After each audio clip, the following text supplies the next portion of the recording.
Yes, yes, yes, yes, yes. Hi, everyone. Anthony Fantano here, the internet's busiest music nerd. I hope you're doing well. I come with big and exciting news. Apparently, your boy is a content creator. Yes, that is what I do every day. I wake up influential creators of 2024 list, where apparently I land. Am I on there, chat?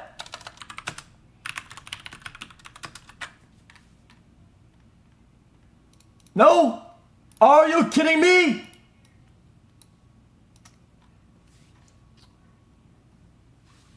Wendy Guevara.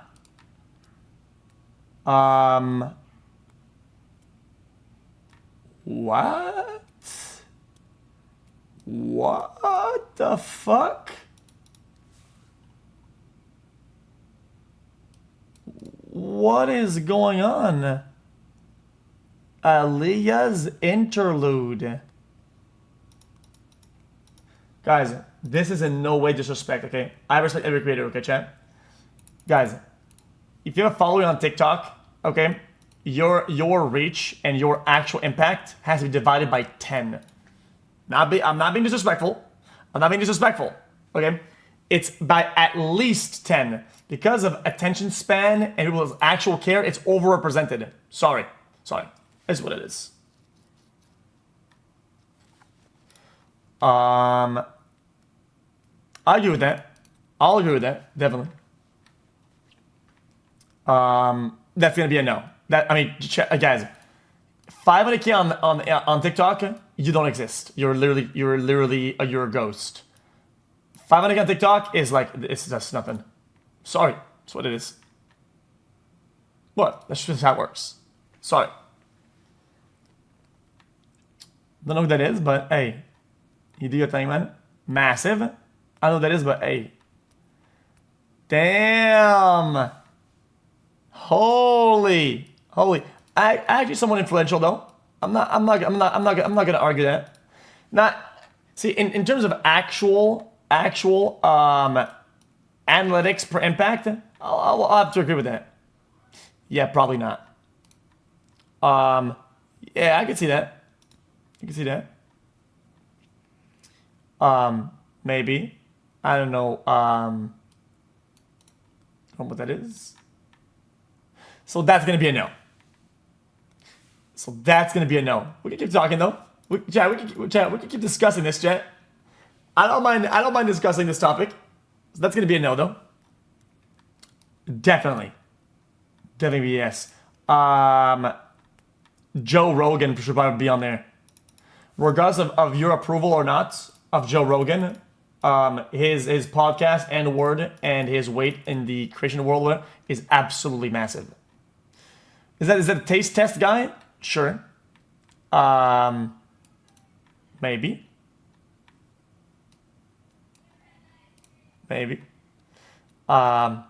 Perhaps. Don't know. It was so down. we can keep talking. Yep. Sure. Right. Sure. Definitely. Yep. You know what? After seeing this list, chat, you know what? What the conclusion is?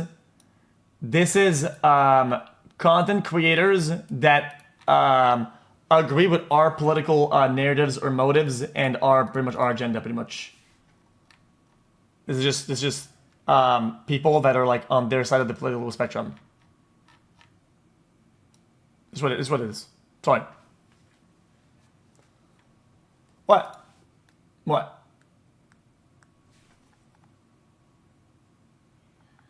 Oh yeah, and other people that are big enough to make it like past that list. But like, so it's full of people that are massive enough to be on the list, right?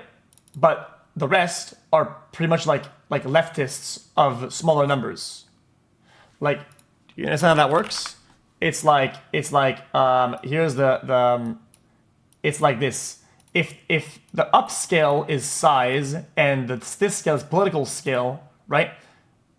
This list is chosen like this. It's like left, left, left, left, left, left, and then like, right, right. You understand what I'm drawing right now? The people that are chosen on the right, they have a massive ultra following that cannot be denied, so they make the list, right? But there's no small, very small or mid-sized like right wingers. I'm just telling you, it's not. You could take it with a grain of salt. I'm right about it, but if you want to say that I'm wrong, it is what it is. What? What?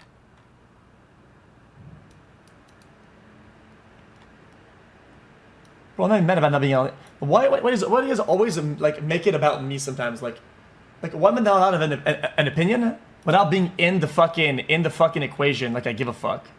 Like what? I don't give a shit. But to be honest, I'm just telling you objectively. Like if you quantify people's impact and influence, guys, the list is called Most Influential Creators in 2024. If you want to talk about actual impact and influence over the internet, right? Guys, there's 4 people on this list that make it back on the list. Guys, there's only 4 people, maybe 5, that make it on the list. The rest is all whatever. Like what?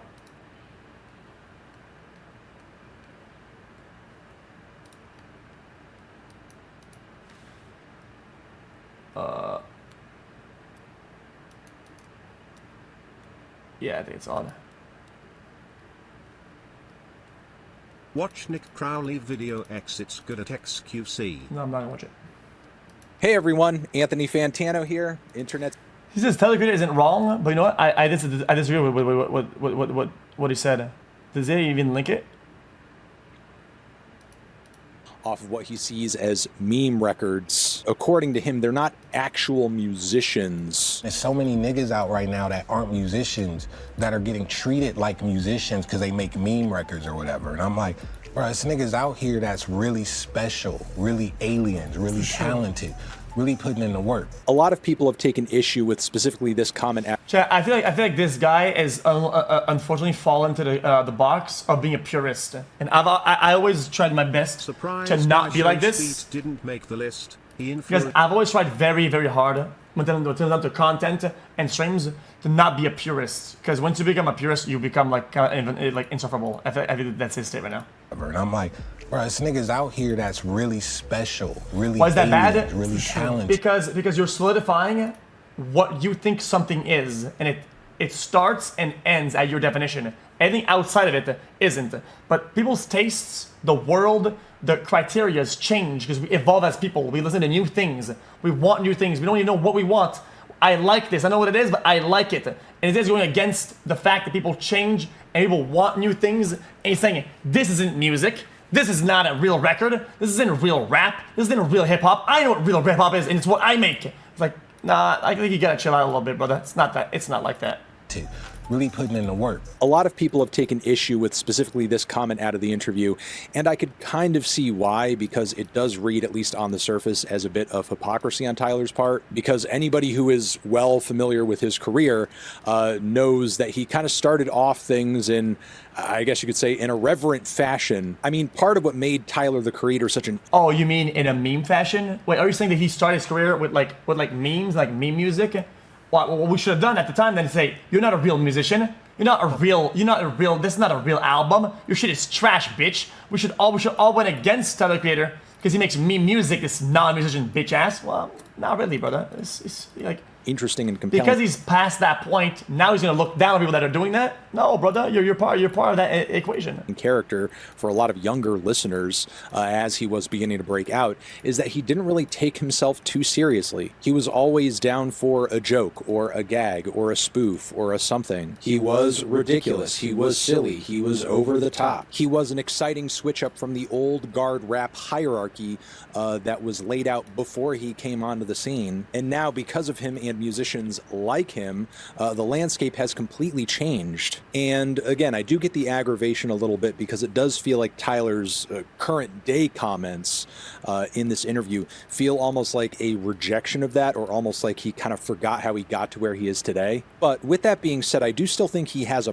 point, because some of this surface level mimetic viral crap that is being shoveled down people's throats now, like even Tyler in his worst... It's not being okay, guys, this is what I'm telling you. When they don't like something, they say it's an industry plant or being shoved down people's throats. Brother, if people are consuming something, numbers go up, it gets recommended because of meritocracy. If people didn't consume it, it wouldn't get to where it's at. You guys act like bots only affect music that you don't like. It's just cringe. Like, it's just so odd. Moments in his catalog, Cherry Bomb, for example. Nah, you guys are still in the era. It's fine. You know, last on chat when your train said it, and it's true, that the people make, or like the jailers of their own cell, is what it is. People point out and say, this guy bots his streams, this guy bots his music, and it's like, it's bots, but when it's something when it's music that they do like, it's not bots, it's organic, whatever. When it's bots on both sides, but you only discredit one of them. Why? Because you don't like it. It's an inherent bias. You make that interaction the way what it is. Was still more interesting, musical, subversive, and substantive than that. That being the artist that he's, railing about at this point. He's not even necessarily mad per se that there are people out there like making stupid, jokey music. He even goes on to say like, do your thing, make your bag, I'm all for that. He just seems to take issue with the fact that the audience and publications alike are emphasizing this stuff to the degree where it's overshadowing artists who are actually kind of worth a damn, are actually trying to create music and art that has some depth and meaning to it. Losing sight of that. Nobody gives a fuck. Nobody cares. Hey yo. I put a banger on. I want to sit back and listen to a banger. I don't give a fuck about like what you think it should be, what your division is, what you like, what you think it should be. Mike doesn't think that. He thinks, do I like this or not? Depth or not? I don't give a shit. In favor of only focusing on people who are just kind of following trends for the money, there's gonna be negative consequences to that down the road, as younger viewers and listeners are left with the impression that you don't really need to want to be driven by anything else other than money in order to make it in the music industry. There's another section in the interview where I disagree with... A lot of people do care, and I get that, but their opinion isn't worth more than everybody else's. You understand how that works? Like, it's the same thing as the political thing we just watched, right? It's not because some people care, right, that they have a bigger say on what should be out there. You understand the distinction? Is that, yeah, there is, but by numbers they lose, so they're wrong. Tyler quite a bit. This might be my biggest point of contention in the conversation, where he seems to think that these days everything is so homogenized, everybody's doing and saying the same thing, and back in the day in 2003, everyone sounded different. You go to 2003. Jay didn't sound like T.I., who didn't sound like 50. Pharrell didn't sound like Dre, who ain't sound like fucking Quick, who ain't sound like Ye or Just Blaze or Alchemist. Eminem didn't sound like fucking Jill Scott. Jill Scott wasn't trying to sound like Julian from the fucking Strokes. Everyone was them fucking selves. But the thing is, like, as somebody who was older than Tyler during that point in time and was an avid music consumer, while it is true, we can look... Chat, guys, I think music chat is kind of like a horseshoe theory. You know what, chat? Because I say this often with the horseshoe theory, but it is actually true in this case. People think that, like, this scale of originality, this is being the same as everybody else, right? And you're either, oh, you're all the same, or wow, dude, you're original, boom, it's just gonna pop off.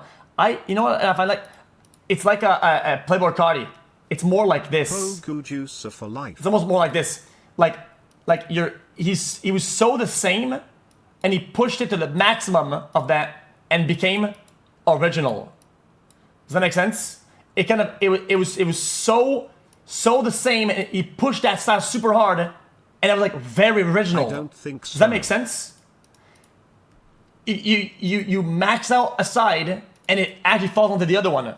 Back on that time in retrospect and say, hey, look, here are all these great artists who withstood the test of time, who all sound wildly different from each other. Having actually lived through that era, there was a lot of homogenization going on in the music industry in the 2000s. Maybe not as much across the board because there was more of a filter through the industry in terms of like what could be released and what couldn't be. You weren't just like directly uploading your music to social media per se, or like to Spotify in the way that people are today. Also on top of it, hip hop was not quite the cash cow back then that it is now. So there wasn't quite as much trend chasing in hip hop across the board, but it still very much was there. Like this time period is referred to as the bling era for a reason. I mean, you know, 50 Cent, while we can say, like in Tyler's interview, yeah, he sounded wildly different from all of these other massive rappers who also have, sort of transcended the era that they came out of. That is true. But around that time, there were tons of lesser,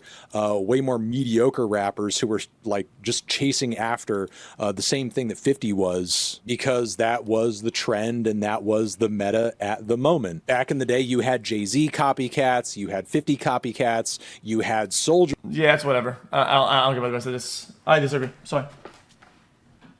I disagree. All right, time to finish. We're going. After that, we can do this shit.